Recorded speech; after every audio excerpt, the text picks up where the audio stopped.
moi, je m'appelle Christian de Pertuis, je suis économiste et à l'origine, pas du tout un économiste de l'environnement, puisque j'ai beaucoup travaillé sur les questions agricoles, puis ensuite sur les questions de stratégie macroéconomique, stratégie sectorielle.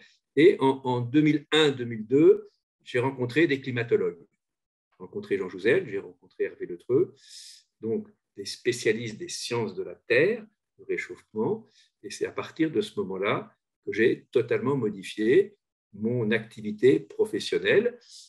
J'ai changé mes cours et je n'ai plus enseigné que de l'économie du changement climatique à partir de 2003-2004. À l'époque, à l'université Paris-Dauphine, ne faire plus que de l'économie du changement climatique, ce n'était pas compris par tout le monde, hein, c'est le moins qu'on puisse dire. Bon.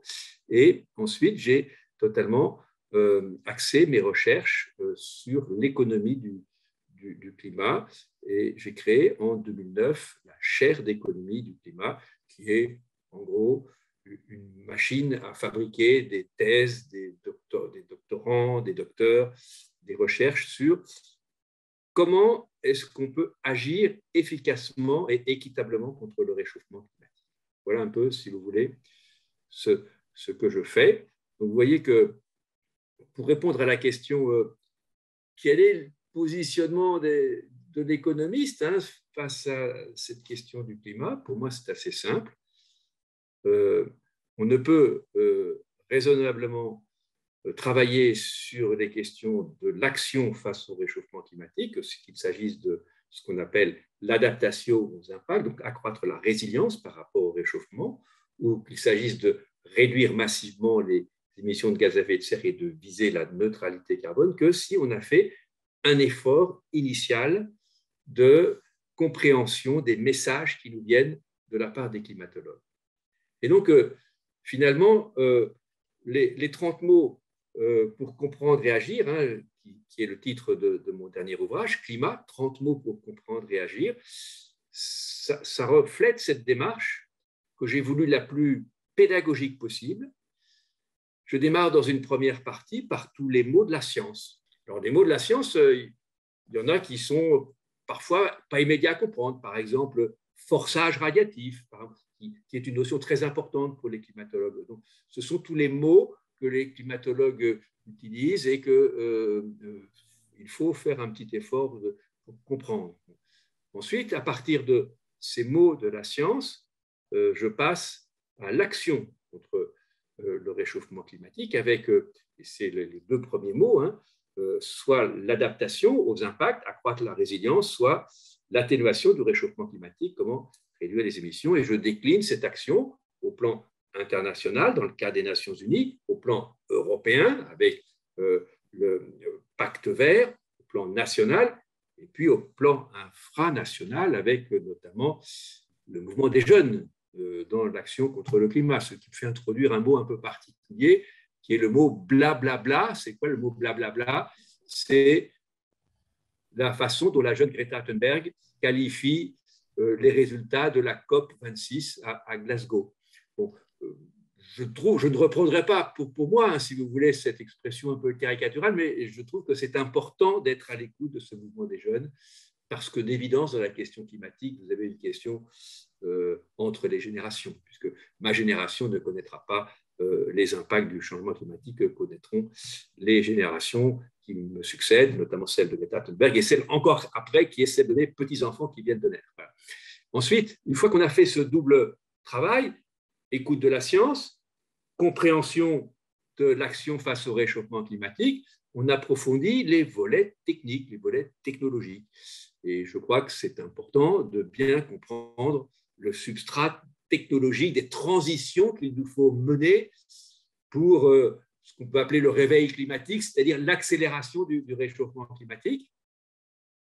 Et dans ces techniques, je distingue bien tout ce qui est trait au système énergétique, c'est 70% des émissions mondiales de gaz à effet de serre, le système énergétique, provoqué par la combustion de 3 produits, le charbon, le pétrole et le gaz, donc c'est important, c'est ce qu'on appelle la transition énergétique, ça commence à être bien connu, mais il y a un autre volet extrêmement important dans les choix technologiques qui concerne non pas le carbone fossile qui est au-dessous de nos pieds, mais le carbone vivant, la façon dont on utilise l'espace, les sols pour l'agriculture, pour l'élevage, pour la forêt, l'océan.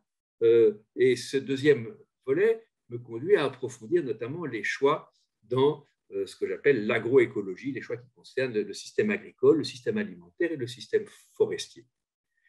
Et puis enfin, comme je suis économiste, eh bien, j'ai quand même essayé d'utiliser ma discipline chérie, qui est l'économie. Et donc, dans la 4e partie de l'ouvrage, j'étudie les implications économiques de l'action face au réchauffement climatique, j'espère le réveil climatique, hein, pour reprendre le thème de cette fête de la science. Et ces implications économiques me paraissent être beaucoup plus fondamentales que ce qu'on imagine. Hein. La transition vers une société bas carbone, ce n'est pas quelques ajustements de détails, c'est une profonde transformation du fonctionnement de notre système économique et social à notre échelle individuelle. Donc, ça renvoie tout de suite à nos modes de vie, à nos comportements, à la sobriété plus ou moins grande que nous sommes capables d'avoir, à la fois dans nos choix de consommation, d'énergie, d'alimentation.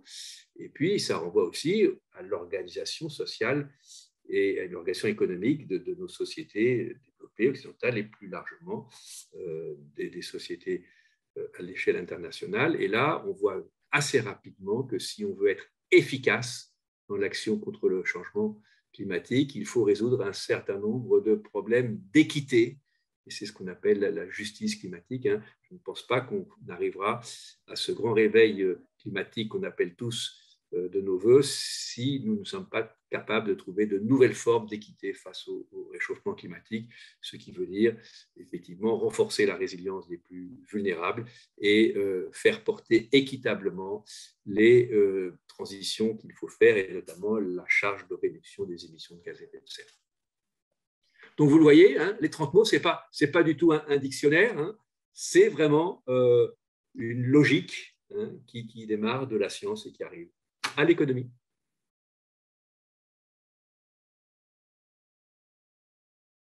Prenons l'exemple classique, si vous voulez, des principaux risques liés au réchauffement. Par exemple, les risques de submersion, les risques d'inondation, les risques d'orage. Vous voyez bien qu'on n'est pas tous égaux par rapport à ces risques.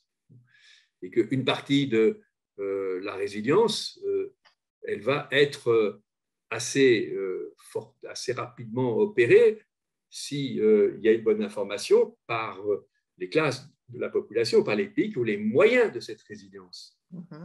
En revanche, s'il n'y a pas une politique publique qui vise à s'assurer que ceux qui n'ont pas les moyens d'investir, les moyens de connaissance, les moyens de changer leur pratique dans le domaine agricole, par exemple, eh bien, à ce moment-là, le réchauffement climatique va aggraver les inégalités qui prévalaient dans la société. Et en aggravant ces inégalités qui prévalent dans la société, évidemment, ça va rendre encore plus difficile la réduction des émissions de gaz à effet de serre. Donc, je pense que cette politique d'accroissement de la résilience, qu'on appelle l'adaptation aux impacts du réchauffement climatique, elle est extrêmement importante parce que si on ne la met pas en œuvre, on n'aura jamais l'adhésion des citoyens pour la transition bas carbone, donc pour le réveil climatique. Donc, c'est vraiment une condition d'adhésion. Et je préfère le terme adhésion au terme d'acceptabilité sociale. Si vous voulez, le terme d'acceptabilité sociale, il est souvent un peu, comment dire, un peu négatif. Il faut faire accepter. Non, il faut que les citoyens adhèrent. Je donne un autre exemple. La transition énergétique va impliquer énormément de reconversion industrielle. Il va falloir déplacer du capital depuis les secteurs qui sont très dépendants aux énergies fossiles, soit à la production d'énergie fossile, par exemple tous les pays ou les zones qui sont dépendantes de la production de pétrole, de charbon, de gaz, bon, mais aussi dépendance du capital qui est lié à l'usage des énergies fossiles. Par exemple, si on bascule vers l'électricité et l'industrie automobile, les fonderies n'auront plus de débouchés pour les moteurs thermiques. Donc, vous voyez, la transition bas carbone va générer énormément de restructuration industrielle dans laquelle il va falloir déplacer du capital. Alors, le capital financier, ça se déplace assez vite, du capital physique, c'est plus long, et puis le capital humain qui est le plus important. S'il n'y a pas une politique d'accompagnement, d'anticipation de ces transition, eh bien, évidemment, il n'y aura pas d'adhésion sociale pour accélérer le mouvement. Donc, il est vous voyez, l'équité dans ces reconversions industrielles est une condition de l'action. Bon, il y a un autre exemple bien fameux qui est rappelé dans la partie de l'ouvrage qui concerne quand même notamment les gros mots de l'action climatique. Un gros mot de l'action climatique aujourd'hui, c'est la taxe carbone, à tel point que on ne l'utilise généralement pas, on utilise d'autres termes, on va dire contribution climat énergie.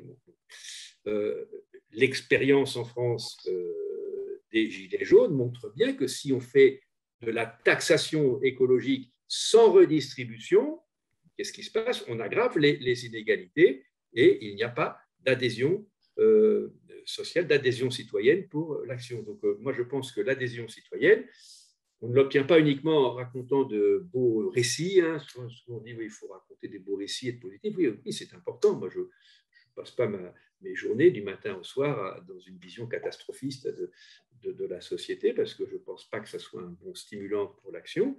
Mais fondamentalement, l'adhésion à l'action et au réveil climatique, on l'obtiendra si on est capable d'avoir des grands principes d'équité dans l'action. Et ça implique aussi bien la résilience par rapport aux impacts que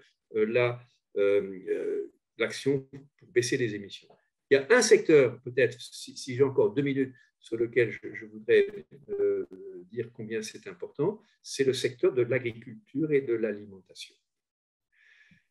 Probablement, lorsqu'on examine les impacts économiques du réchauffement climatique, on voit que les évolutions en cours, tant en ce qui concerne l'évolution des moyennes des températures, moyennes de la pluviométrie, que surtout la distribution des variables climatiques, les extrêmes climatiques qui deviennent de plus en plus violents, la variabilité du climat et l'imprévisibilité du climat qui devient de plus important. Donc, l'agriculture est l'un des secteurs les plus affectés par le réchauffement et les impacts sont déjà là.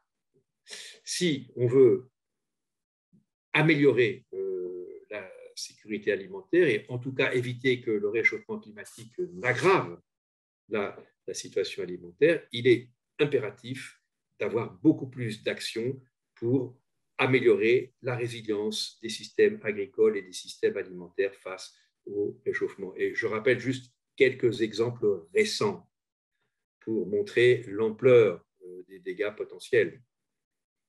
L'année dernière, vous vous souvenez tous qu'au bas des Rocheuses, au Canada, le thermomètre est monté presque à 50 degrés. Un dôme de chaleur que tous les climatologues nous disent, évidemment, c'est l'un des signes très alarmants du réchauffement climatique. Car on ne s'attendait absolument pas à avoir ces... Regardez la production de blé au Canada, moins 40%, alors qu'on est dans un pays qui a énormément de moyens techniques. Donc, la perte de production, c'est à peu près l'équivalent de la perte des exportations de l'Ukraine sur le marché international sur un an. Donc, vous voyez combien ces impacts climatiques sont importants. Je donne un autre exemple. Dans un pays émergent, le Vietnam est aujourd'hui le deuxième exportateur mondial de riz. Et le riz est la première céréale servant à l'alimentation humaine dans le monde devant le blé. Le delta du Mekong, qui est la plus grande zone de production du riz au Vietnam, est affecté par le réchauffement climatique d'une double façon. L'augmentation du niveau de la mer qui salinise les sols dans la rizière et les changements de régime du Mekong qui sont provoqués en partie par les barrages chinois à l'amont, mais aussi par les changements de régime dus à la fonte des glaces dans l'Himalaya. Ceci fait que les producteurs, les paysans vietnamiens dans le delta du Mekong ont toutes les peines du monde à maintenir les systèmes intensifs qu'ils ont mis en place avec 3 cultures de riz dans l'année, car le riz devient très intéressant. Et donc, avec la salinisation des sols, on est en train de basculer vers un système à 2 récoltes par an et peut-être d'ici quelques années, va être encore obligé de s'adapter. Donc, vous voyez combien les impacts du réchauffement climatique sont extrêmement importants pour la situation alimentaire. Et donc, évidemment, ça pose un problème d'abord de régime alimentaire. sobriété a tout son sens sur l'alimentation, mais ce n'est pas la sobriété qui va consister à boire moins d'alcool. Je ne dis pas qu'il faut boire de l'alcool, hein, mais c'est la sobriété qui va faire évoluer nos régimes alimentaires vers moins de produits qui gaspillent beaucoup de ressources, donc moins de produits liés à l'élevage des ruminants, qu'il s'agisse des bovins, moins de produits hyper transformés qui génèrent beaucoup de besoins de calories primaires, moins de produits congelés de contre-saison, etc.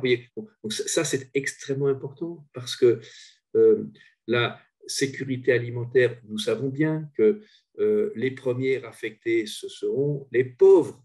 Ce seront les pauvres d'abord dans les pays du Sud, hein, et ensuite chez nous. Pourquoi? Parce que les famines naissent dans le monde, non pas généralement parce qu'il n'y a pas assez de produits agricoles, mais parce que l'accès à ces produits n'est pas possible, et donc l'accès à ces produits ne sera pas possible parce que les prix seront trop élevés sur ces produits. C'est malheureusement aussi l'une des conséquences du conflit en Ukraine à l'heure actuelle.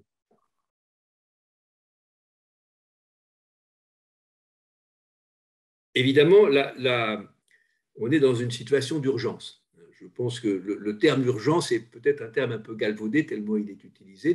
Il ne fait pas partie des 30 mots, hein, mais il est dans le glossaire. Hein. Je pense que l'urgence climatique, on la comprend peut-être mieux à partir on va dire, de la décomposition du temps qui a été fait dans le tic-tac de l'horloge climatique, un ouvrage que j'ai écrit il y a quelques années. Bon. En gros, le climat que nous connaîtrons en 2050 est pour l'essentiel déjà conditionné par le stock de gaz à effet de serre qu'on a déjà envoyé dans l'atmosphère. Parce que ce qui réchauffe la planète, c'est le stock de gaz à effet de serre, ce n'est pas le flux. Et on sait bien, nous autres économistes, qu'agir sur un stock, c'est beaucoup plus long que d'agir sur un flux. Donc, du fait de l'inertie du stock, pour l'essentiel, le climat de 2050, il est déjà joué. Ça veut dire quoi? Ça veut dire les gens de ma génération, en 2050, en moyenne, ils auront largement disparu de la circulation. Et moi, j'ai une petite fille qui est née l'année dernière. Hein. Bon, ma petite fille, j'en ai même deux petits-enfants qui sont nés l'année dernière. Bon, en 2050, ils auront 30 ans. Vous voyez, bon, le climat est déjà joué par ce que nous avons envoyé dans l'atmosphère. Et donc, il faut absolument accroître notre résilience par rapport à ce réchauffement qui va se produire. Et le dernier rapport du GIEC est très explicite. Hein, on aura dépassé 1,5 degré en 2050. En revanche, le climat qu'ils connaîtront quand ils auront mon âge, c'est-à-dire quelque part dans la décennie 2080, lui, il n'est pas joué du tout. Et donc, ce que nous jouons aujourd'hui sur le climat, c'est deux choses. Sur l'horizon 2050, qui est déjà un horizon long pour le monde de la décision politique ou économique, mais qui n'est pas long pour l'angle climatique, il faut absolument beaucoup plus intégrer la question de la résilience aux impacts, car nous savons déjà que pendant 20 à 30 ans, les impacts vont se durcir, quels que soient les résultats de nos actions sur les émissions. Et c'est très important pour un certain nombre de secteurs. J'ai cité le secteur agricole tout à l'heure. C'est très important pour la gestion des inondations, c'est très important pour la gestion des tempêtes. On sait déjà que ces impacts vont se durcir. Et parfois même, plus compliqué, par exemple, les cyclones, il n'y aura pas plus de cyclones, mais les cyclones seront plus violents et en plus, leurs trajectoires vont un peu être différentes. Donc, des zones qui n'étaient pas touchées vont toucher. Ça, c'est vraiment de toute façon ce qui va se produire. Après, si on ne baisse pas très rapidement les émissions pendant la décennie qui vient, c'est-à-dire d'ici 2030, hein, les impacts vont continuer à se durcir pendant encore 30 ans jusqu'en 2080-2090. Et là, on ne sera plus dans un monde à 1,5 degré, on sera dans un monde au-delà de 2,5 degrés. Et le climat ne sera pas stabilisé. Et donc, les impacts deviendront encore plus difficiles à gérer. Alors, je ne dis pas que tout le monde va mourir, mais les impacts seront beaucoup plus compliqués à gérer pour les sociétés. Donc, il y a un peu deux horizons. L'horizon 2050. L'horizon 2050, il faut impérativement anticiper le durcissement des impacts au réchauffement climatique, mettre le paquet aussi sur l'adaptation aux impacts, qu'on connaît déjà, et puis évidemment, accélérer très fortement les réductions d'émissions quand on les a commencées, ce qui est le cas en Europe, et baisser les émissions quand on n'a pas commencé à le faire, ce qui n'est pas le cas dans les grands pays émergents comme en Chine, hein, et éviter que le stock ne se stabilise pas vers 2050 ou 2060, hein, et qu'on est en 2080, hein, quand nos petits-enfants auront notre âge, hein, nos derniers petits-enfants auront notre âge, de se trouver face à une situation impossible. C'est ça l'urgence climatique. Hein. Et ce qu'il faut bien faire comprendre, notamment aux politiques, c'est que c'est précisément parce que nos actions d'aujourd'hui conditionnent les impacts du réchauffement climatique dans 60 ans qu'il y a urgence. Or, souvent, le décideur, il entend « Ah ben si c'est sur 2080, on a le temps ». Non, on n'a pas le temps.